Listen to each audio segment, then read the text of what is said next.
Ethics panel ने recommend कर दिया है कि महुआ मित्रा इनको निकाल दिया जाए पार्लियामेंट से. Do you know her? Have you heard any single speech of this member of parliament? देखो, मेंबर ऑफ पार्लियामेंट क्यों चुने जाते हैं? चुने जाते हैं मेंबर ऑफ पार्लियामेंट की जाएं और हमारी आवाज उठाएं. आई डोंट नो आपको अपने मेंबर ऑफ पार्लियामेंट का नाम भी पता है या नहीं पता. अगर पता है तो बता दो. और अगर आपको पता है that who is your member of parliament, have you seen them raising your voice in such a strong manner that you feel satisfied कि मैंने वोट डाली थी या मैंने नहीं डाली, मेरे इलाके के लोगों ने डाली थी और क्या बढ़िया बंदा मिल गया हमको या बंदी मिल गई. And this is how you raise the voice of your voter, right? Alright, some of you know the name of the member of parliament. Now, आप जिनका भी नाम वो पार्लियामेंट में बहुत ऐसे कभी शिद्दत से आवाज उठाते हुए तो नहीं दिखे, isn't it? She is one such member of parliament. And democracy के लिए, even if I have voted for BJP, even then my party will work harder. Let's imagine my party is BJP. My party is also going to improve their performance if there are certain fiery member of parliaments in the opposition, and she's one such lady, right? Now the thing is, the problem is, इनके ऊपर इल्जाम ये है कि इनकी जो ID थी जो सभी मेंबर पार्लियामेंट्स को मिलती है, that got logged in multiple times from Dubai. Probably it was her partner who was doing that.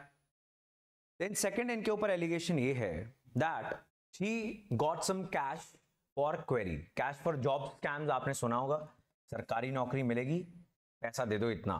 यहाँ पे क्या था कि आपका सवाल उठाना है. If you want me to raise your question, pay me this much amount of money. So cash for query allegation है.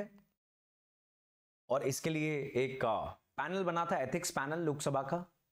तो एथिक्स कमेटी ने रेकमेंड किया है that she should be shunted out, इनको बाहर निकाल दिया जाए. 6 members they voted in favor of removing her. 4 opposition MPs उन्होंने अपोज किया और उन्होंने कहा कि एकदम फिक्स्ड मैच है और बिल्कुल भी एविडेंस नहीं है. There is not even a shred of evidence against her. We have seen recently बहुत सारे member parliaments specially from the opposition, उनको बाहर निकाल दिया गया, सस्पेंड कर दिया गया, एटसेट्रा एटसेट्रा.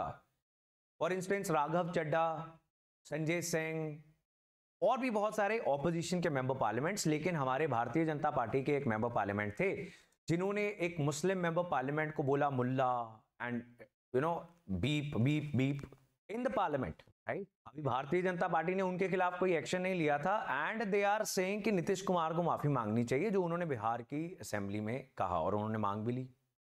तो we can clearly see double standards, right? So this is probably not good for the democracy. अगर इन्होंने आईडी दी है, दैट कैन बी प्रूव्ड. वो तो बड़ी इजीली टेक्निकली प्रूव हो सकता है, technology will prove that. then that is a breach of conduct. फिर वो गलत बात है, because it opens up, it makes the parliament, उनका cyber system vulnerable to cyber attacks, right? But if there is evidence or not, ये तो पता लगेगा. अब लोकसभा में चली जाएगी recommendation. लोकसभा में किसकी majority है, we know that, and most likely she can be out of parliament. तो अगली बार इलेक्शन होगा, फिर आ जाएंगे. पॉलिटिक्स में that is how your life is. कभी भी जेल जा सकते हो. दिल्ली सरकार के 4-5 मंत्री जेल में ही है और कभी भी अंदर बाहर हो सकते हो. अभी बीजेपी ज्वाइन कर लेंगी तो ठीक हो जाएंगी.